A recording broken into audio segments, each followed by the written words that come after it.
Por ejemplo, cuando tú estás teniendo tu conversación interna, este lenguaje interno que nosotros conocemos, y de repente en mi mente empieza a ver a Gaby y dice, uy, es que Gaby es sociable, es que a Gaby se le hace más fácil conversar con las personas y yo no tengo eso, pero ¿por qué soy así? Y empiezo ahí con un lenguaje interno negativo, pero encima me comparo con Gaby, y encima imaginemos que estoy en una reunión social con Gaby y al final digo, estoy tan centrada en enfocarme en esta comunicación negativa conmigo misma que me olvido de disfrutar el presente y disfrutar de repente la conversación con otra persona. Bienvenidos a un nuevo episodio del Podcast para Nadie. Mi nombre es Gabriela Rodríguez de Castillejo y estoy junto con... Soy Cris Mosquera, también psicóloga clínica y psicoterapeuta. Y el día de hoy vamos a presentar un tema que nos interesa a todos, a todas, y es conductas tóxicas, Cris. Y es, el día de hoy vamos a conversar un poquito acerca de las conductas tóxicas, serán personas tóxicas, conductas, un poquito acerca de cuáles son esas conductas tóxicas que podemos ver y también cómo podemos ir trabajando qué hacer cuando nos enfrentamos a una persona con estas características. Sí, es cierto. De hecho, en terapia muchas personas se preguntan, ya, pero ¿soy una persona tóxica? ¿Me convierto en una persona tóxica? ¿O cómo funciona esta situación, ¿no? Y el día de hoy vamos a conversar un poquito sobre esto. Y nos gustaría que dejen sus comentarios, sus preguntas para poder absolverlas quizá en algún post, en algún live, algo que podamos hacer. O si se sintieron identificados, si quieren trabajar, lo que también está maravilloso, porque acuérdense que parte de este podcast es conocerse y ver que pueden ir trabajando en uno mismo, porque estamos siempre acá para seguir creciendo. Perfecto. Entonces, vamos a empezar, Cris. ¿Y a qué podemos llamar conductas tóxicas o conductas negativas? Creo que estas conductas tóxicas siempre van a ir direccionadas a esas conductas, patrones, actos, palabras que son dañinos y a veces no solamente para ti mismo, sino que también llega a afectar a una tercera persona, que puede ser a corto, largo o mediano plazo. Pero siempre son conductas que terminan lastimando, hiriendo de una manera directa, indirecta, consciente o inconsciente a ti mismo o a una tercera persona. Y hay que tener en cuenta que estas conductas tóxicas o negativas, yo la verdad prefiero llamarlo negativas y no necesariamente tóxicas. Siento que la palabra tóxica está demasiado tocada y no tocada para bien, ¿no? Es como que ahora estamos diciendo que cualquier, actitud que no me guste en mi pareja ya es tóxica. Y ya como desechamos esa relación y no necesariamente es así, ¿no? Pero hay que tener en cuenta que estas conductas negativas no solamente se dan en parejas románticas, sino se dan en familia, con padres, con hermanos, en compañeros de trabajo, incluso no sé, pues con tus amigos, ¿no? Entonces se da en todas las situaciones que puedan haber y vamos a conversar un poquito sobre algunos ejemplos que creo que nos ha pasado a nosotras o de pronto hemos tenido en consulta o hemos visto también, ¿no? Que se pueden dar esas conductas tóxicas. Entonces es importante también ahí, Gaby, yo te quería hacer una pregunta. ¿Es conductas tóxicas o personas tóxicas? ¿Tú qué opinas acerca de esto? Es que es bien complicado, ¿no? Porque yo creo que las personas no es que nacen siendo tóxicas. Yo creo que más bien un poco es el aprendizaje de cómo manejar ciertas situaciones que me generan inseguridad, que me generan de alguna manera algo con lo que no me siento cómoda, ¿no? Como que me generan un desinterés o que veo un desinterés. Entonces, creo que no necesariamente son personas tóxicas, a menos que exista un patrón como que... ¿Un diagnóstico clínico quizás de algún trastorno de personalidad? Sí, podría ser un trastorno que...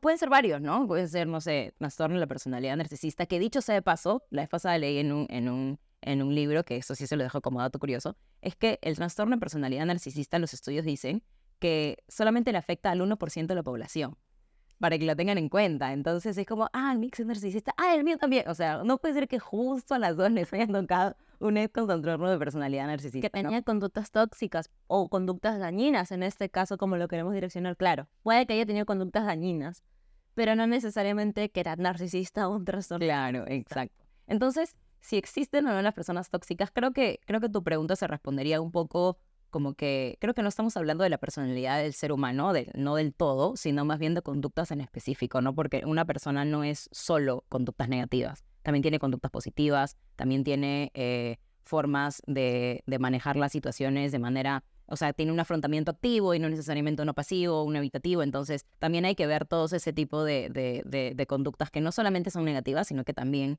son positivas, ¿no? Claro, y creo que ahí tienes toda la razón, que era algo que estábamos conversando. ¿Te acuerdas que decíamos, esta palabra tóxica está muy manoseada? Sí, Lo estamos viendo en Reels, en TikToks, lo vemos en cualquier lugar y siempre habla acerca de etiquetar a una persona automáticamente como tóxica. Y esto llega a ser dañino por lo que conversábamos que decíamos, claro, si tú automáticamente etiquetas a una persona como tóxica, ¿qué quieres hacer inconscientemente? Ya desecharlo. exacto. Como que ya es tóxica, no. Tiene un estigma negativo. Claro, le ponemos una etiqueta que llega a ser perjudicial, porque llega a ser más sano hablar acerca de la conducta de la persona, cómo se comporta, que claro, puede llegar a ser dañino, quizás muchas veces de una manera consciente y a veces muchas veces de una manera inconsciente. Creo que ahí también parte la otra pregunta que es, ¿por qué ocurre esto? ¿Por qué las personas llegan a tener estas conductas tóxicas o estos patrones tóxicos? Sí. Lo que pasa es que es muy complicado, ¿no? Como te digo, es un aprendizaje que viene de cómo nos relacionamos, lo primero, en nuestra familia, ¿no? En las conductas negativas o conductas que al final es un poco más dirigidas a mi bienestar sin importar el bienestar de los demás, que básicamente se basa en eso, van un poco como desde el aprendizaje que nosotras tenemos o nosotros tenemos dentro de un círculo primario y principal, que en este caso primero es la familia, de ahí salimos, el colegio y demás, y vamos aprendiendo ya sea por experiencias propias o por experiencias como lejanas, ¿no? Y acá hay algo importante que quiero como complementar a lo que dijiste, Cris, y es que muchas veces nosotros decimos, sí, las personas tienen conductas tóxicas y luego no nos vemos a nosotros, ¿no? Y decimos, ya, ¿y yo tengo conductas tóxicas? Claro. Y ya cuando decimos conducta tóxica, junto con lo que dices que ya estigmatizamos, quiere decir que, entonces soy una persona tóxica y hacemos de esta conducta un todo en mí, ¿no? Y creo que no es tan como dable, ¿no? Y creo que no es tan saludable incluso presentarnos como, y bueno, primero catalogar a alguien como conducta tóxica o como persona tóxica y asimismo pensar en nosotros como que tenemos conductas tóxicas o negativas o somos personas tóxicas, ¿no? Claro, como tú dices, más que nada te etiqueta, ya te quedas ahí estigmatizado y no te centras en la solución. Exacto, Y también algo que conversamos, ¿te acuerdas de la introspección? Este arte de conocerte a ti misma.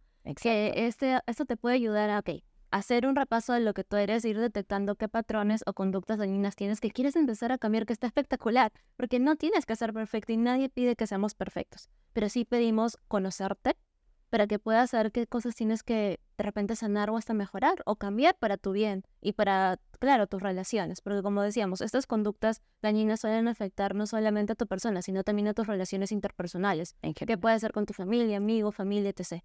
exacto. ¿Verdad?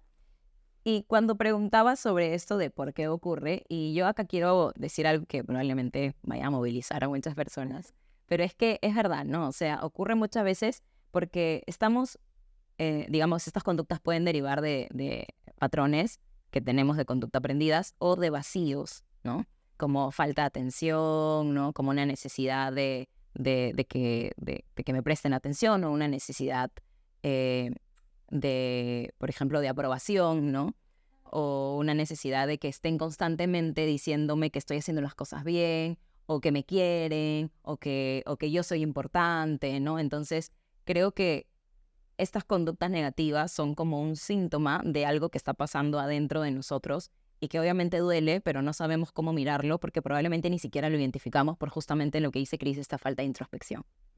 Claro, y también como tú lo comentabas, llega a ser aprendido en el sentido de que muchas veces venimos de familias que pueden llegar a ser disfuncionales o quizás no disfuncionales, pero que tienen ciertos patrones dañinos que hemos aprendido y normalizado.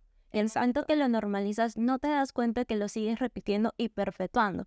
Porque muchas veces es difícil eso, romper ese círculo que ya se formó con la familia con ciertos patrones tóxicos para empezar a cambiarlo para ti, la realidad que tú quieres crear con respecto a tu familia, a tus amigos, con lo que tú te quieres desenvolver. Sí, y es que es muy como que muy fácil decir, patrones que yo identifico en mi familia, pero muchas veces no nos damos cuenta de cuáles son esos patrones. Un ejemplo muy básico. Si en mi familia ha habido algún tipo de violencia física, yo sé que ese patrón no lo voy a repetir, pero ¿qué tal un patrón como, por ejemplo, de que cada vez que yo lloro me dicen no llores? Yo no identifico probablemente eso como malo o como poco saludable, porque ya lo normalicé dentro de todo un contexto que no solamente probablemente se da en mi núcleo familiar, sino en mi núcleo como que global de toda mi familia, o en el colegio, o con mis amigos del barrio, o etcétera, ¿no? Entonces, hay patrones un poco que pasan casi que desapercibidos, Se camuflan. que se camuflan un montón y que a veces no podemos verlos. Por eso es importante poder trabajar un poco primero en ver cómo nos relacionamos ahorita y luego hacer como mirar al pasado y ver, ok, ¿qué se repite o cuándo empezó? ¿No? No para quedarnos en el pasado, sino como para traerlo y poder entenderlo. Cuando nosotros entendemos una conducta de dónde viene, vamos a poder darle un sentido, una razón, y vamos a poder como traerlo un poco a la realidad y hacer cambios al respecto, ¿no? Claro, que es lo ideal, como decíamos siempre. No se trata de tener que ser perfectos, se trata de poder conocerte a ti mismo y saber las cosas que tenemos que sanar, más que nada para tu bienestar, para que te sientas bien. Y sobre todo también tu entorno, que puedas tener un entorno sano, que es lo ideal. Exactamente, exactamente. Entonces, yo creo que aquí ya podemos ir conversando un poquito sobre si Cris se nos ha presentado a nosotras en nuestra vida o de pronto en terapia o como experiencias ajenas, algún tipo de conductas que no podamos interpretar como tóxicas o como negativas, ¿no? Hay que decirlo negativas. ¿Te ocurre algún tipo de ejemplo? Claro, para ir quizás poniendo un poquito ahí en contexto, Ujú. ¿cuáles llegarían a ser esas conductas Exacto. tóxicas? Podremos conversar un poquito acerca de eso. Y creo que el primer ejemplo que se me ocurre un poquito Ujú. es esta comunicación a veces un poquito pasivo-agresiva. Ejemplo, no, puedes estar de repente con tu mamá, que a veces pasa en la familia, ¿no? Estás con tu mamá, estás conversando, estás muy feliz contándole acerca de, ¿sabes qué? Mamá, he ahorrado, me estoy yendo de viaje, estoy súper emocionada. Y tu mamá de alguna manera te comenta, oye, hijita, qué lindo, qué bien, pero ¿sabes qué? Deberías ahorrar porque sigues pagando alquiler y no tienes tu casita. Y ahí te das justo en algo que para ti puede llegar a ser o no ser una inseguridad, pero esa felicidad que tú tenías se ve opacada con un comentario indirecto de tu mamá donde te hace sentir mal con respecto a algo. Y ahí tú te notas que tiene una comunicación pasivo-agresiva. Exacto, ¿no? Y aquí podemos ver también como que, bueno, muchas personas podrían decir, ay, pero no tiene nada de malo esa respuesta, ¿no? Y es sí, porque de repente para ti no es una inseguridad el hecho de pagar alquiler, pero de repente para esa persona a la que le dijeron sí es una inseguridad porque, no sé, me imagino, el entorno o su mamá tiene comentarios como, ah, mira, tu prima se compró un departamento, ah, mira, tu tía por fin ya terminó de dejar de pagar el alquiler, ah, mira, ya se casó. ¿Y para cuándo? ¿Tú para cuándo, no? Entonces creo que ese tipo de comentarios hace que la persona que está recibiendo esa conducta que bien dice Cris es pasivo-agresiva, sí tenga como un impacto, ¿no? Y aquí hay algo bien importante que creo que es importante recalcar, que acabo de caer en cuenta, y es que más que la persona que me lo dice, es lo que me dice, ¿no?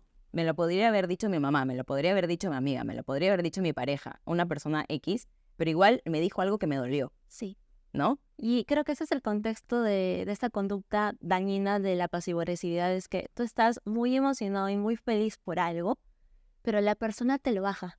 Te corta como que tus alas, te corta ese momento de felicidad. En vez de felicitarte, celebrarlo contigo, lanza un comentario que hasta cierto punto llega a dolerte. Y como tú dices, no, esto es un ejemplo. Puede ser con tu familia, con amigos, con pareja, en tu entorno laboral. Puede ser en cualquier relación interpersonal que tengas, pero sigue siendo el contexto de que tú conversas algo emocionado y ¡pum! De alguna manera te meten una cizañita, un punzoncito para bajártela, para hacerte sentir mal. Exacto, ¿no? Y es como que me atacan sin que suene como un ataque, ¿no? Entonces, si en algún momento ustedes se sienten identificados como que, ah, me atacaste, en verdad es, pero yo no te lo dije de esa forma.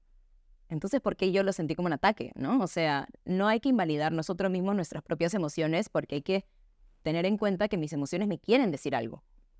Y si esa persona me está diciendo, no, yo no te he atacado, pero entonces yo, ¿por qué he sentido esto, no? O sea, hay que analizar bien y hay que hacer introspección, que es esta habilidad de mirar hacia adentro y tratar de conocerme un poquito por qué es que está pasando esta situación y qué fue lo que dijo esa persona en específico que yo sentí como un ataque, ¿no? Que sí, pues hasta cierto punto lo puedes sanar interiormente y crear tu capita protectora para que esos comentarios no te afecten, pero también puedes poner un límite y decirle a la persona, oye, quizás no fue con una mala intención, pero sí me dolió, o esto sí es un tema sensible para mí, por favor, en medida que podamos, no toquémoslo, que también es completamente válido. Sí, por supuesto, ¿no? Y creo que algo que dices de esta capita protectora y algo que les quería como sugerir a las personas que nos escuchan y nos ven es en qué momento uso esta capita protectora y en qué momento no, ¿no? Y es, la capita protectora es importante usarla cuando sabes que hay personas que no van a salir de tu vida nunca, ¿no? Claro. Como nuestros padres o nuestros hijos, no sé, a veces pueden tener comentarios un poco hirientes y es válido también, o sea, no hay que Sí. romantizar las cosas que hacen nuestros hijos, pero por ejemplo, personas que sé que no van a salir durante mucho tiempo de mi vida, tengo que tener una capita protectora porque yo no voy a hacer que esas personas cambien. De ninguna manera, esas personas no van a cambiar porque yo se los pida, ¿no? O en tu lugar del trabajo. Yo no, de repente ahorita no es posible para mí salir de de mi trabajo porque necesito ese ingreso, pero me enfrento a un clima laboral negativo. La medida que se puede, claro, ir buscando oportunidades, pero mientras tanto, mientras no se puede, tener esa capita protectora para que tu lugar de trabajo no te cargue y puedas llegar tranquilo y con tu estabilidad y sanidad mental a casa tranquilo. Exacto. Y adicional a eso, creo que es esto de los límites, ¿no? Porque para muchas personas es muy complicado poner límites, ¿no? Y para todos, en verdad, porque estamos acostumbrados a, desde chiquitos, dale el besito a tu tío. Ay, no quiero, dale el besito, qué mal, ¿no? Y te condicionan el cariño. Entonces, es muy complicado poner límites, pero siempre hay que acompañar esta capita protectora, que creo que hay que usarla siempre, junto con los límites, de decir, mira, mamá, no me gusta que tengas estos comentarios conmigo, ¿no? O en el trabajo, la verdad es que no me puedo quedar más tiempo, ¿no? Y está bien y es válido porque se tiene que complementar siempre.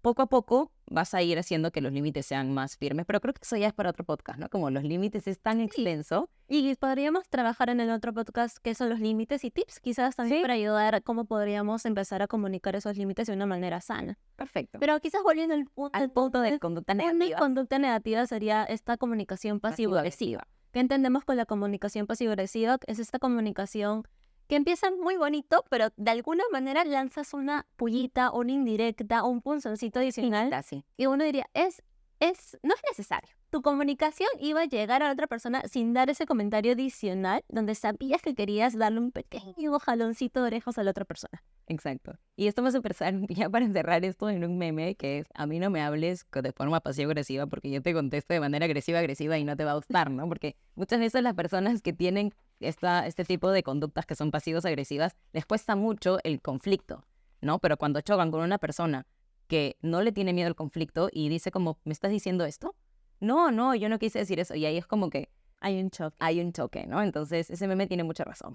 Sí. Y quizás, Gaby, perdón, para añadir un poquito, también acuérdate que la comunicación pasivo-agresiva tiene dos maneras. La directa, que es a través de la comunicación, y la indirecta, que puede llegar a ser, como lo conversábamos, estas conductas camufladas para querer castigar de manera consciente o inconsciente a la persona. Claro. Por ejemplo, una directa que no le hemos dado, que creo que es esta de la convivencia, ¿no? Cuando te mudas con tu pareja. Imaginemos que ya Cris y yo somos pareja y yo me mudo con ella y ya tenemos buen tiempo juntas. Entonces nos vamos a vivir juntas y yo le digo, Cris, por favor, ven al cuarto. Ya, ok. Entonces en mi cabeza está como Cris lo va a ordenar bonito, se va a ver bonito. Y yo llego y Cris no atendió la cama como yo esperaba, Cris no limpió el baño como yo quería, ¿no? Como que las cosas están por ahí desordenadas, ¿no? Y Cris me dice, ya limpié el cuarto. Y en mi cabeza es, ¿qué? Que ya limpié el cuarto, ¿no? Y una comunicación, por ejemplo, como pasivo-agresiva directa es, esa es tu forma de limpiar el cuarto. Interesante, ¿no? Que es como, se lo dije tal cual, pero hay una cosita debajo, Era ¿no? innecesario. Podría comunicar de otra manera. Ahí llega a ser pasivo-agresiva directa. Y de una manera indirecta, ¿cómo sería, Gaby? Una manera indirecta sería que Cris me dice, ¿todo bien? Sí, no te preocupes. Y en mi cabeza, ¿cómo no va a poder tender bien la cama? Seguramente su mamá nunca le enseñó a tender la cama, qué terrible, nunca lo aprendió, ¿no? Y me ves a mí limpiando de nuevo. Entonces ya es como, no le gustó, ¿no? Pero eso es una comunicación pasivo-agresiva indirecta porque le estoy haciendo daño, porque Cris, si no me pregunta y asume, puede decir, o sea, no le gustó, o sea, lo que hice no valora lo que yo he hecho por ordenar la casa, ¿no? Entonces, creo que de lo posible, si se sienten identificados o identificadas, traten de ver cuáles son esas palabritas que yo uso, ¿no? La indirecta, porque creo que también a veces ahí utilizamos como castigo el silencio. Sí. Nada, dejo mi taza y me voy. Sí. Y no le hablan todo el día. ¿Pero qué pasó? Si le estoy preguntando qué pasa, no me contesta, me deja en la ambigüedad, me da ansiedad de saber qué está pasando acá. Y llega a ser una conducta pasivo-agresiva de una manera indirecta, que llega a hacer daño. Claro, y la indiferencia hay que tener claro y hay que tener en cuenta que es un tipo de violencia emocional. Sí, la ley del hielo es un tipo de violencia emocional. Ok, entonces, no sé si te ha pasado, por ejemplo, ya como cerrando un poquito este tema de la pasiva-agresividad, no sé si te ha pasado que estás con alguien conversando y le estás contando lo que te ha pasado y que te duele y que no te gustó y que de pronto esa persona dice, oye, pero ¿sabes qué? A mí me ha pasado algo peor. A mí me ha pasado algo peor y me ha pasado A, B, C, D, E, que lo que tú no sabes es que, ¿no? O algo por el estilo que te corta lo que tú estás diciendo y se centran en esa persona. ¿Te ha pasado en algún momento? Sí, creo que yo lo categoría como una conducta quizás un poquito egocéntrica, egoísta. Empatía. Claro, la no empatía, que es cuando estás conversando con tu amiga o con alguien y de alguna manera lo que tú cuentas se direcciona a la otra persona. Exacto. Como decía Abby, o sea, estaba contando ahí algo para ella importante que le lastimó o que le dolió. De alguna manera, de repente yo le direcciono, ay, Gaby, pero no es para tanto porque a mí me pasó esto y esto y esto. Y claro, Gaby desde su empatía me va a preguntar, oye, pero ¿qué pasó y cómo te sientes? Y ahí tú te das cuenta, ¿por qué la otra persona no me pregunta cómo estoy? ¿Por qué la otra persona no me pregunta cómo me siento? Porque siempre las conversaciones son acerca de la otra persona. Y nunca acerca de mí. Y no solamente porque tiene que ser acerca de mí, sino porque acordémonos que la comunicación es Doble vía. doble vía, entonces requiere una reciprocidad. Y también con los vínculos, si nos damos cuenta analizando ahorita los vínculos, todo vínculo necesita una reciprocidad para que crezca y se mantenga estable y sano sobre todo. Sí, por supuesto, pero hay que tener en cuenta también que la reciprocidad no siempre la entendemos de la misma manera, Ah, claro. ¿no? Eso es bien cierto. O sea, yo puedo esperar que ella me pregunte o puedo esperar que simplemente me escuche y me contenga. Y para ella ya hizo bastante, de repente, ¿no? Y no necesariamente tiene que ser algo súper denso que yo le cuente a Chris o de repente me invento cualquier cosa. Oye, te cuento que me fui de viaje la vez pasada y no sabes, mi maleta pesó como que 1 kilogramo. Felizmente la chica del counter me dijo que no había ningún problema, que ya es 1 kilo, que no sé qué, que bla, bla. Y Chris me dice, oye, eso es nada, yo tuve que pagar, no sé, $80 por el sobrepeso de mi maleta, te cuento, me fui a Dubái y gasté tanto. Y es como, ay, lo que yo dije, relegado. Gaby quizás me está contando emocionada acerca de yo, hacia el final de ese kilito y le cuento, ay, pero yo tuve mejor suerte porque la otra vez yo viajé gratis, no me cobraron nada y la pasé increíble y tú no sabes lo que es. De alguna manera como que nubla un poquito su felicidad. Y luego, claro, y la termino queriendo opacar con mis comentarios direccionados hacia mí. Exacto. Entonces aquí estamos hablando de una conducta que también es negativa, que como bien dijo Chris, es el egocentrismo, la no empatía, ¿no? Y es no validar lo que la otra persona dice, ¿no? No escuchar, no tener una escucha activa, ¿no? Porque una cosa es escuchar y una cosa es escuchar y otra cosa es escuchar, mirándote a la cara, no mirándote a la cara, empatizando contigo, los gestos, digamos, esta comunicación no verbal también dice muchísimo de si estoy escuchando o no estoy escuchando, ¿no? Entonces hay que tener en cuenta de cómo esta persona está escuchándome o cómo yo estoy escuchando a las demás personas que me cuentan algo importante en su vida, ¿no? Exacto. Creo que es una conducta bastante importante porque, como lo conversamos, es importante para formar tus vínculos, que sean sanos sobre todo. Sean sanos. Entonces ya vamos viendo dos conductas que podemos decir que son dañinos. La comunicación pasivo-agresiva y el egocentrismo o no empatía. Y vamos a una tercera. Otro ejemplo. A mí se me ocurre uno. Dale. Por ejemplo, cuando tú estás teniendo tu conversación interna, este lenguaje interno que nosotros conocemos, y de repente en mi mente empieza a ver a Gaby y dice, uy, es que Gaby es sociable, es que a Gaby se le hace más fácil conversar con las personas y yo no tengo eso, pero ¿por qué soy así? Y empiezo ahí con un lenguaje interno negativo, pero encima me comparo con Gaby y encima imaginemos que estoy en una reunión social con Gaby y al final digo, estoy tan centrada en enfocarme en esta comunicación negativa conmigo misma que me olvido de disfrutar el presente y disfrutar de repente la conversación con otra persona. Me pongo tan nerviosa que me termina dando como una mini crisis de ansiedad social. Y en vez de centrarme en el presente y disfrutar, estoy más centrada en mi comunicación interna, que me termina haciendo comparaciones y me termina, sin darme cuenta, autosaboteando. Exacto, y ahí hablamos de 3 en 1, ¿no? Hablamos un poco del diálogo interno, que es una palabra técnica que nosotros usamos, que es cómo nos hablamos a nosotros mismos, ¿no? Y en este ejemplo clarísimo, Chris, en su diálogo interno, aparece otra conducta negativa, que es me comparo con Gaby, ¿no? Entonces, no solamente me comparo, sino que me hago menos que Gaby, ¿no? Porque yo veo que Gaby tiene conductas sociales o habilidades blandas mejores que las mías, ¿no? Entonces, como tiene conductas sociales o habilidades blandas mejores que las mías, ya yo no las tengo.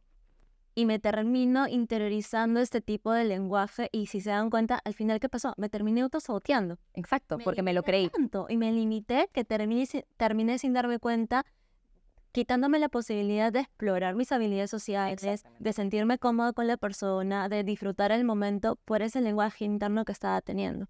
Exactamente. Entonces, sí, el autosabotaje hay que tenerlo en cuenta porque muchas veces funciona mucho con esto de la profecía autocumplida. ¿Te acuerdas que hablábamos hace un tiempo de la profecía autocumplida? Que es como que, imaginemos, yo digo, ay, voy a dar un examen de inglés. Imaginemos que quiero dar el TOEFL. Quiero dar el TOEFL. sí, pero ¿sabes qué? Voy a estudiar inglés hoy, ya pagué para mi examen ese fin de mes, pero voy a estudiar mañana, voy a estudiar luego. Y pienso, no, yo es que, ¿para qué? Si yo igual creo que lo voy a jalar, ¿no? O sea, ya no tiene ningún sentido. Entonces, ¿qué hago? Como ya tengo este pensamiento de que ya lo voy a jalar, mi conducta se dirige hacia ese pensamiento. Entonces, voy y lo jalo. Y efectivamente, dije, lo jalé, ¿viste? Lo sabía. ¿Y qué pasó? Me autosaboteé. Porque desde el primer momento pensé en que lo iba a jalar. Que no podías. Exacto. Y acá hay un término bien importante que es la procrastinación, ¿no? Ujú. Que muchas personas piensan que es vago, es flojo y demás, pero es una falta de regulación emocional porque no me puedo enfrentar a algo que me genera ansiedad, que me genera estrés, que me genera inseguridad, que me genera que no sé cómo manejarlo, ¿no? Exacto.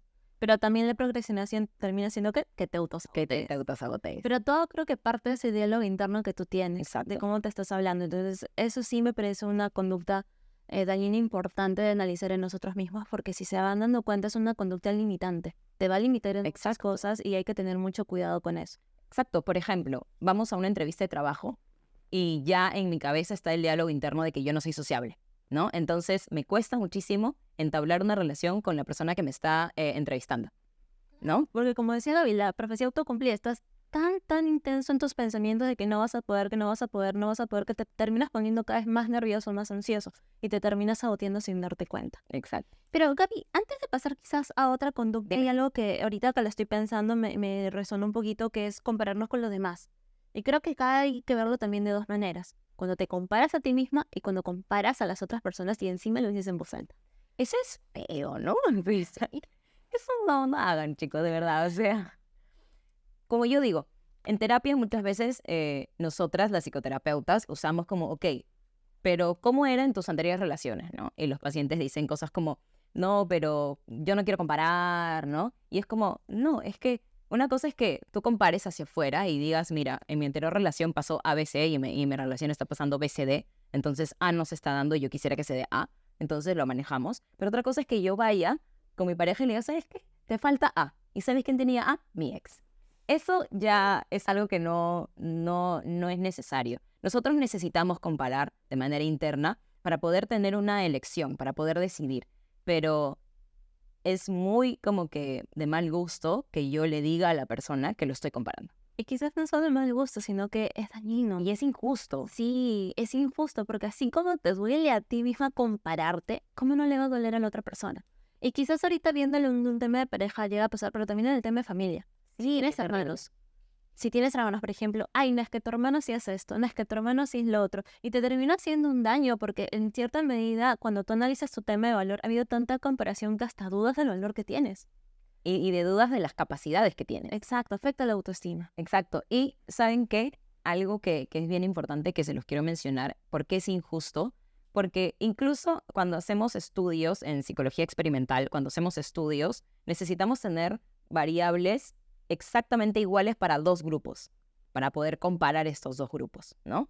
Pero en la vida no existen las variables exactamente iguales. Entonces, si yo comparo o mi papá compara a mí y a mi hermano, es como, por más de que somos hermanos y estemos en el mismo entorno, somos personas completamente diferentes. Entonces es muy injusto que comparen mis habilidades con las habilidades de mi hermano o que compares a tu pareja con tu expareja, porque no están al mismo nivel. Todos empiezan en la vida diferente. Entonces es muy injusto hacer comparaciones a ese nivel, ¿no? Y además, las comparaciones nos sirven para que nos den una guía, no es un hecho tal cual, ¿no? Me da la sensación. La misma palabra comparación lo que hace es este hincapié de decir, evaluar qué tienes tú y buscar lo que tú sientes que careces en la otra persona. Por eso siempre duele. Cuando la otra persona también es un ser humano y probablemente en su humanidad tiene áreas de mejora en las que quizás tú tienes fortalezas, por supuesto. Pero no, como la mente está tan centrada en buscar lo que no tienes, eso es lo que te hace que duela. Y ahorita conversándolo, Gaby, creo que también a veces hacemos comparaciones con nuestro propio pasado. Las épocas de antaño, que eran muchísimo mejores en cierta medida, y todo sigue partiendo de eso. Sigues viendo en tu pasado aquello que sientes que ahorita careces. No, es que en el pasado me sentía más tranquila porque tenía esto y ahora no. O al revés, ¿no? ¿Cómo pude permitir todo eso? ¿No? O sea, qué tonta fui, ¿no? Ahora no haría algo así. Y ya me comparé con mi yo del pasado. Ya, pero Atacando el de encima. tu yo del pasado sabía todo lo que venía. Sabía que tu relación no iba a, o sea, no iba a funcionar. Sabía que tu relación iba a terminar así.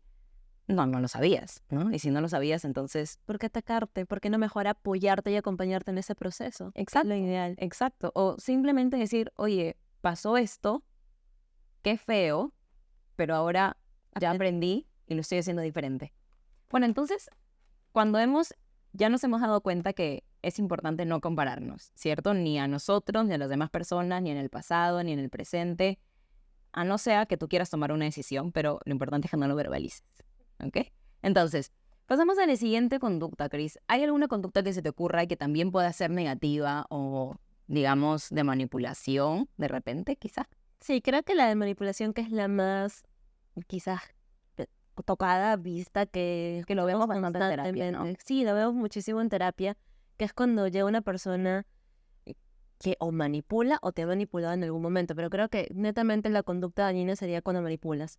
Ahora, ¿qué es la manipulación en sí? Cuando de alguna medida mueves ciertas palabras o acciones para conseguir algo sin importarte las consecuencias emocionales o psicológicas o hasta físicas de la otra persona. O sea, es como una persuasión. Sí, una persuasión, pero es dañina. Dañina. Dañina, Claro. Porque hay dos tipos de manipulación, ¿cierto? Hay una manipulación que no tiene una consecuencia emocional severa y hay una manipulación que sí tiene una consecuencia emocional severa, ¿no? Por ejemplo, una manipulación que no tiene una consecuencia emocional severa es, por ejemplo, los niños que hacen berrinches en el centro comercial porque quieren que les compres un dulce o un chocolate, lo que sea, ¿no? Un juguete. Eso no tiene una manipulación severa, ¿no? Claro que le va a causar estrés a la mamá, le va a causar fatiga, pero como tú dices, no es con esa intención De dañar. de dañar a la persona de yo soy consciente de que te voy a manipular porque quiero conseguir esto, porque te quiero dañar y no me importa cómo tú te sientes. No es en ese sentido y los niños lo suelen aplicar mucho porque todavía tienen este funcionamiento de acción-reacción. Dependiendo de lo que vayan a conseguir de ti, ellos van a estar haciendo las cosas.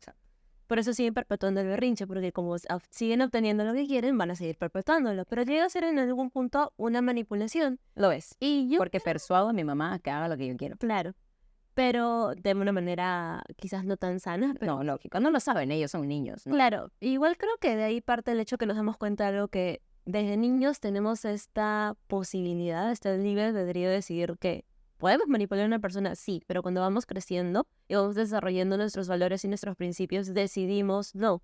Decidimos no hacerlo. Claro. Porque decidimos que concebimos a las demás personas en su libertad, ¿no? Y creo que cuando somos niños no somos muy conscientes porque a nuestros padres probablemente les cuesta mucho poner límites, ¿no? Porque quieren darnos lo que no nos han dado, lo que ellos no les han dado, ¿no?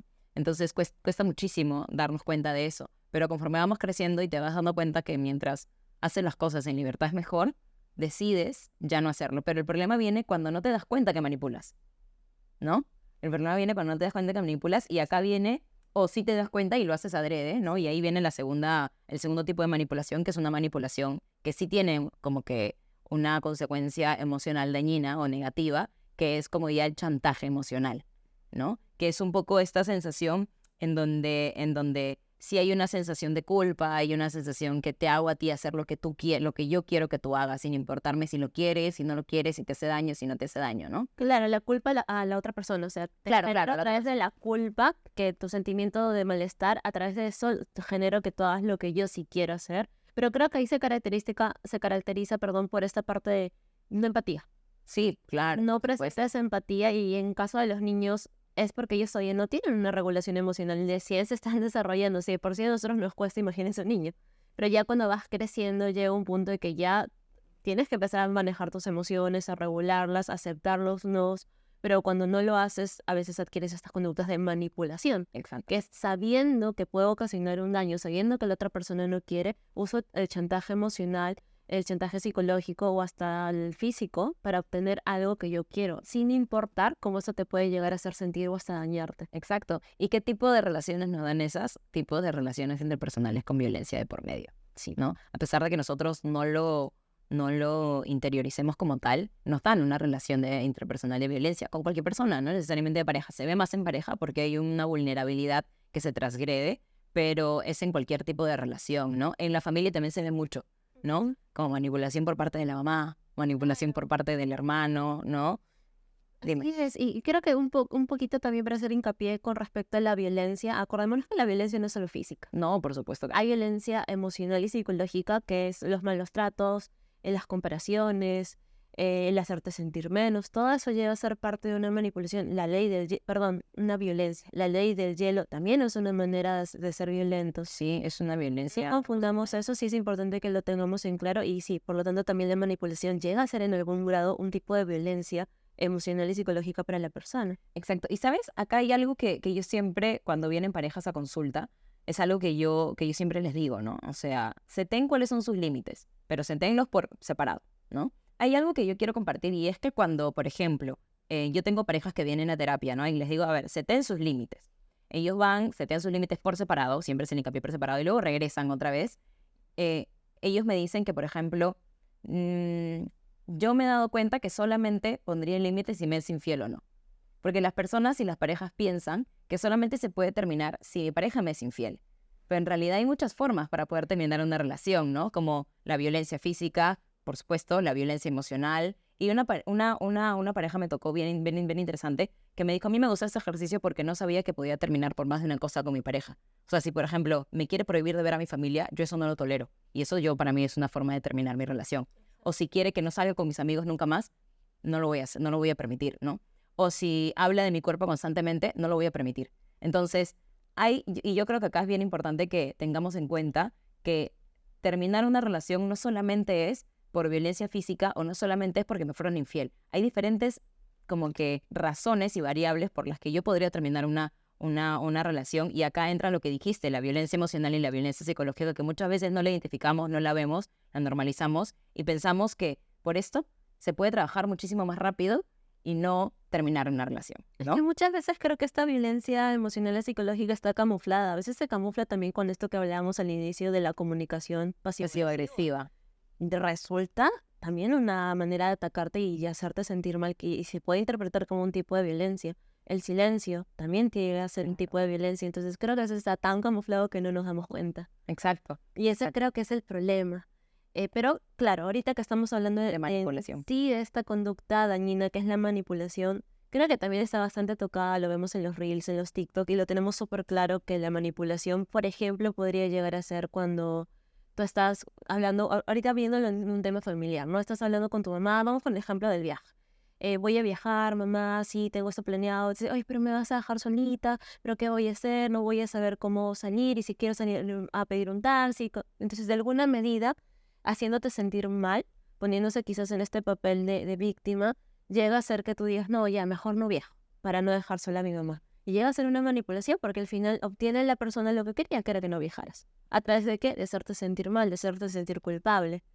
O, por ejemplo, siguiendo con este ejemplo de la convivencia, algo que muchas veces suele pasar es con la mamá de tu pareja, ¿no? O la suegra, ¿no? Y ahí sí cedemos un montón porque queremos aprobación por parte de la persona que es importante para tu pareja, pero muchas veces hay que recordar que la aprobación no tiene que venir de afuera necesariamente, sino venir de adentro y de tu persona, ¿no? Que es tu pareja, al final, ¿no? ¿Qué ejemplo podría ser como de la suegra? Por ejemplo, con la suegra, se me ocurre quizás cuando estás conversando con tu pareja. Ajá. Estás conversando con tu pareja y llega la suegra de acá, que tú quieres hacer no sé, una salida con tu pareja. La suegra le dice, no, pero hijita, ya teníamos esto previsto, pero tú habías quedado conmigo, yo soy tu mamá, ya me queda poquito tiempo, también acuérdate. Entonces hace sentir a la persona, uy, no, tengo que darle mayor prioridad a mi mamá y quizás cancelar planes o promesas que ya tenía con mi pareja. O cambiarlos, ¿no? O Cambiar los cambiarlos. planes porque sigo priorizando a mi mamá, ¿no? Y eso es bien interesante, Cris, porque aquí, o sea, cómo se concibe la vida cuando uno va creciendo es, dejo mi familia para yo hacer la mía, ¿no? Y cuando pasan este tipo de cosas de que yo priorizo a mi mamá o a mi familia nuclear todavía, es porque no estoy listo para yo formar mi propia familia, porque sigo en mi familia anterior, ¿no? O quizás no es que tengas que dejar a tu familia, pero buscar equilibrio. No, claro, no, obviamente. El equilibrio es el punto clave acá.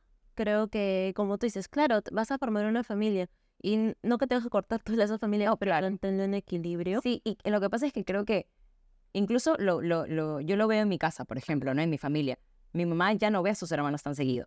Y es porque nosotros somos su prioridad, ¿no? Pero sí se frecuentan, no sé, pues cada 2 semanas y demás, ¿no? Y es como, ok, claro, porque cuando ya tienes tu familia es tu prioridad, ¿no? Pero imaginemos que tú estás casado con tu pareja y tu pareja sigue priorizando a su anterior, a su mamá, a su papá. Obviamente van a haber momentos que si son de crisis, los voy a priorizar porque mi relación está bien. Pero no puede darse una constante de seguir priorizándolos a ellos cuando también me necesitan en mi propia familia, ¿no? Creo que eso sí es bien importante, como dices tú, encontrar un equilibrio, ¿no? Pero para eso tienen que comunicarlo en pareja. Lógico. Comunicarse el tiempo que quieren, comunicarse el tiempo de repente de los momentos que sí requiero a mi pareja conmigo y los momentos que, ok, si quieres ir a visitar a tu familia, ok, yo quiero salir con mis amigos, nos vemos en la noche y cenamos juntas. Se equilibró, me parece bastante equilibrado ahí. Exacto. Pero también, Gaby, volviendo un poquito a la manipulación, cuando hablamos de pareja, creo que es lo más frecuente que hemos escuchado. Un ejemplo también es cuando te quieren condicionar en la manera de salir. No, por ejemplo, no solamente podemos salir si estamos juntos en parejas, solos no podemos salir. ¿Por qué? Porque si no, no, mejor entonces terminamos. Y ahí te está condicionando la persona. O haces lo que yo quiero o la relación termina. O quizá un ejemplo más sutil, ¿no? Tú le dices, voy a salir con mis amigas. ¿En dónde vas a estar? En tal lugar. Ya, ok, ya, amor, diviértete. Y de la nada, llega tu pareja. Ay, qué lindo, me sorprendió. Pero en realidad, ¿cuál era la necesidad, no? Ya, y no pasa una vez. Pasa 2, pasa 3, pasa 4. Y es como, ¿te quieres sorprender o quieres saber qué haces de ahí? Claro, y creo que nos enfrentamos a otro tipo de conducta dañina que es el control. El control. Querer controlar algo que realmente a veces no está en tus manos y está la desconfianza. Porque en realidad, ¿por qué no confías en tu pareja al punto que pueda tener su espacio y que no te va a fallar en la relación de pareja? Muchas personas, ¿sabes qué dicen? Dicen, lo que pasa es que yo confío en mi pareja, pero no confío en sus amigos. Pero tú estás con quién, con sus amigos o con tu pareja. ¿Y cómo no confías en que tu pareja puede poner límites a los amigos o a las personas que se vayan a acercar si llega a ocurrir? Exacto, por eso yo siempre digo, si lo tienes que controlar, no es para ti. O sea, déjalo ir, ¿no? O sea, eso es algo bien importante porque tienes que vivir tu vida en paz, tranquila, sin estar pensando que la otra persona te va a hacer como daño, te va a manipular o ya te fue infiel o la desconfianza. O sea, si es alguien a quien yo tengo que presionar para que se quede a mi lado, ¿por qué lo quisiera a mi lado? ¿No? Creo que eso es algo bien importante. La manipulación, el control. ¿Qué otra conducta podemos ver que puede existir que sea negativa, Cris? Creo que ahorita que estamos hablando también un poquito de manipulación, nace un poquito también esta parte que algunas veces te pones en el papel de víctima para querer manipular a la persona. Exacto. Y creo que ahí una conducta dañina sería el no hacerte responsable de lo que sí te corresponde. Hay cosas que no, claro está, pero hay cosas que sí te corresponden. Por ejemplo, en este caso que tú dijiste de la mamá que se fue de viaje y le dice, ay, hijito, se me vas a dejar. Bueno, yo ya veré cómo me las arreglo sola, ¿no?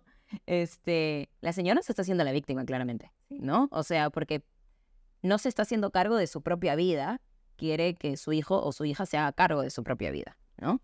Y entonces ahí me victimizo, no me hago cargo de mí, no tomo responsabilidad por mis acciones, porque además, si por ejemplo se da el caso de que el hijo va a terapia y confronta a su mamá, es como, ¿cómo puedes pensar eso de mí? Yo que he hecho tantas cosas por ti, ¿no? Y se sigue victimizando y además manipulándote y genera culpa. Claro. ¿No? Entonces, ese es un buen ejemplo, ¿no? Calza para los dos, la manipulación y la... no hacerte responsable, de ponerte en este papel el victimizarte. Exactamente. Claro. Y es importante que aquí sepamos algo. Claro, hay que hacernos responsables, pero de lo que nos corresponde. ¿Qué es lo que nos corresponde? Lo que yo pienso, lo que yo siento y lo que yo hago. ¿Qué hace un tercero? ¿Qué piensa un tercero? ¿Por qué hace lo que hace un tercero? Eso no depende de mí, eso yo no lo puedo controlar. Lo que yo sí puedo controlar o de lo que sí me puedo hacer responsable, que esa es la palabra, perdón, lo que yo sí me puedo hacer responsable es qué voy a hacer yo ante estas conductas de una tercera persona que de repente no me gusta. Eso sí está en mi responsabilidad. Pero ¿cómo se va a comportar Juanita, Anita, Pepito? ¿Qué van a decirme? ¿Qué no van a decirme? Eso no es mi responsabilidad, ni depende de mí, ni lo puedo controlar. Exacto. Pero sí depende de mí lo que yo voy a hacer ante eso. Puedo poner límites, puedo decirle lo que no me gusta, puedo alejarme, puedo hacer muchas cosas. Pero si tomo este papel de víctima, entonces siempre me voy a sentir como que muy chiquito e indefenso ante la vida. Que no puedo contra la vida y hay que tener mucho cuidado con eso, porque en realidad termina generándote este lenguaje interno negativo que nuevamente te autosabotea y no te deja alcanzar tus metas y te limita, por supuesto. Sí, y creo que algo que estabas diciendo que me llamó mucho la atención es lo que yo puedo controlar, ¿no? Y para poder saber qué es lo que yo puedo controlar, tengo que identificarlo, ¿no? Y bien, ¿no? Lo que yo pienso, lo que yo siento y lo que yo hago, ¿no? Lo que diga a la otra persona, yo no puedo, o sea, lo que puedes hacer es, yo siento esto, esa persona influencia en esto, sí, por supuesto. Entonces, me hago responsable de mi emoción y le comunico a esa persona qué pasa. Si esa persona sigue haciéndolo, lo que me hacía daño o lo que no me gustaba o lo que me incomodaba, ya es su responsabilidad y yo tengo que tomar algún tipo de acción al respecto, ¿no? No puedo esperar pacientemente, después de que se lo dije, que esa persona cambie, porque eso no va a pasar, ¿no? Yo lo que tengo que hacer es decir, ya, esta persona o Cris sigue haciendo esto que me molesta, entonces yo tomo distancia. Claro, ya le di oportunidades, ya lo conversé, ya pasó un mes desde que le pedí el cambio, le he dado el recordatorio, sigue con lo mismo, entonces me voy dando cuenta, o la persona no puede cambiar o no quiere hacer. Y ahí ya te toca tomar a ti una responsabilidad de decir, ¿qué hago yo ante esta situación? Yo creo que esa es una de las conductas dañinas más importantes de tener en cuenta, que requiere bastante introspección, que tú analices, ok, hay muchas cosas que no me gustan en mi vida, ok, perfecto, pero en vez de repente hacerme chiquito y sentir que no puedo con eso, ¿cuáles de esas cosas sí son tu responsabilidad? Y puedes empezar a cambiarlas para generar cambios para ti, para tu realidad, que sea quizás algo más sano, más positivo, y cuáles cosas de repente no te competen a ti, no dependen de ti, pero sí puedes en cierta medida construir tu capita protectora para protegerte de eso. Exacto. Y además, dentro de todas estas cosas que no puedo manejar, que no puedo controlar, que me hacen daño, etcétera, ok, todo lo malo te pasa. ¿Cuál es tu postura frente a eso? ¿Quieres hacerte cargo o quieres seguir en este papel en donde tú eres a lo que le hacen daño, ¿no? Tú eres el que no puede manejar la situación. Porque recuerden que si hay víctima, hay agresor, agresora o situación como una situación agresiva, ¿no? Entonces, ya, pero tú puedes salir de esa situación agresiva, puedes moverte, tienes la oportunidad, hay caminos, hay puertas, hay ventanas, entonces haz algo, ¿no? Claro que acá yo creo que hay que hacer una salvedad, y es que cuando estamos dentro de una relación de agresividad durante mucho tiempo, de violencia, es muy difícil porque la persona ya está manipulada durante mucho tiempo. Entonces no estamos hablando de eso, estamos hablando de una persona que se suele victimizar por las cosas que le pasan al final, ¿no? Estamos hablando de eso en específico, porque lo otro es todo un tema muy diferente que efectivamente no es tan sencillo de salir. Claro, cuando hablamos de tanto familias con violencia física, psicológica, o relaciones con violencia física, psicológica, conlleva otro proceso quizás más difícil, no difícil, pero quizás un poquito trabajoso, pero sí se puede salir. Sí se logra. Claro que también es nuevamente sacar de lado ese papel de donde me he puesto de víctima y hacerme responsable, pero sanando ciertas cosas que te dañaron este tipo de relaciones, porque no es fácil salir, pero claro que se puede, paso a pasito. Exacto. ¿Qué te parece si hacemos un recuento de todas estas conductas negativas que hemos encontrado y que hemos dado como ejemplos, que son las que más suelen pasar, de hecho, ¿no? Son las que más vemos en terapia.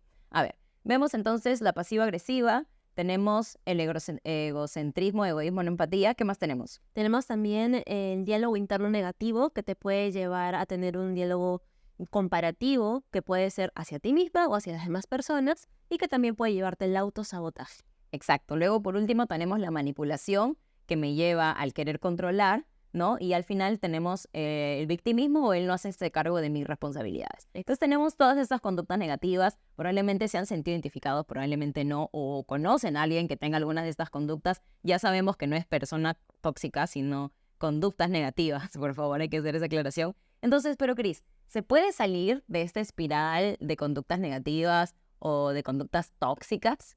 Claro, que creo que de repente hablando de este podcast decimos, uy, yo a veces tengo esta comunicación pasivo-agresiva. Uy, yo a veces me hablo mal. Claro, si hemos identificado alguna de estas conductas negativas o dañinas, lo importante primero es ser consciente. Aquí ese es el primer paso. Lo primero Eso es la mitad. La mitad. Porque primero hay que ser conscientes para empezar a trabajar. Entonces sí se puede salir de esta espiral de conductas negativas o tóxicas o dañinas, pero el primer paso siempre va a ser que sea consciente de.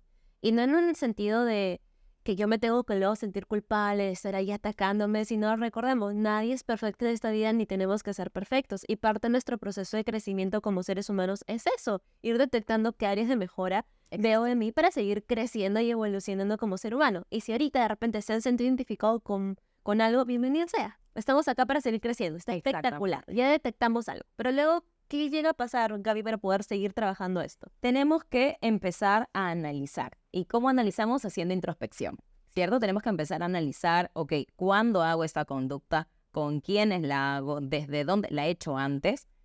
¿Desde cuándo hago la conducta? ¿No? ¿En quiénes más la veo? ¿La veo en mi casa? ¿La veo en mi mamá? ¿La veo en mis hermanos? ¿La hago con mi pareja? mi pareja hace esta conducta, o sea, empezar a hacernos preguntas sobre esto, ¿no? Porque algo que tú bien dices es, o sea, sí, hay un problema, pero ese problema no significa que ya está todo mal, ¿no? De hecho, el problema es una oportunidad de mejora y siempre hay que verlo de esa manera. Si no hay problema, no mejoramos. Entonces, si ya identificaste, perfecto, identificaste, tengo A, B y C, perfecto. ¿Y cuándo las hago? ¿Las hago desde siempre? ¿No las hago nunca? ¿Las hago con algunas personas en específico? Yo creo que analizar primero esta conducta y yo le diría así, la experiencia de la conducta, o sea, todo lo que sucede alrededor de esa conducta, hay que analizarlo, ¿no? Yo creo que luego viene ese paso. Claro, y creo que después llega el segundo paso, que en este caso sería preguntarte por qué. Exacto. Ya descubrí que lo hago, ya descubrí que hay ciertas situaciones que me lo activan, pero ahora, ¿por qué? ¿Qué me falta sanar? ¿O qué de repente tengo por ahí que no he llegado a trabajar, que está haciendo que se desencadene todo este tipo de conductas poco sanas para mí, conductas dañinas? Exacto. Y si por ahí encontramos algún tipo de creencia de que, por ejemplo, no, es que lo que pasa es que yo no le quiero decir, porque Chris debería saber, en este ejemplo que nos mudamos a vivir juntas, Chris debería saber que a mí no me gusta que así tiende la cama. No, a ver, ella no lo sabe, se la tengo que decir yo, ¿verdad? Entonces, este tipo de creencias que mi pareja tendría que asumir o que tendría que saber por qué estoy molesta, si encontramos que esa es una razón, ok, ¿cómo trabajo esta razón, no? Y si te cuesta muchísimo poder identificar cuál es la causa de este tipo de conductas, siempre está la posibilidad de que vayas a psicoterapia. Claro, hacer esta introspección y conocer de repente ciertas carencias emocionales o el por qué se han generado ciertas heridas emocionales no es fácil. Y claro, en terapia es un proceso en el que con una guía es más fácil llegar a saber esto.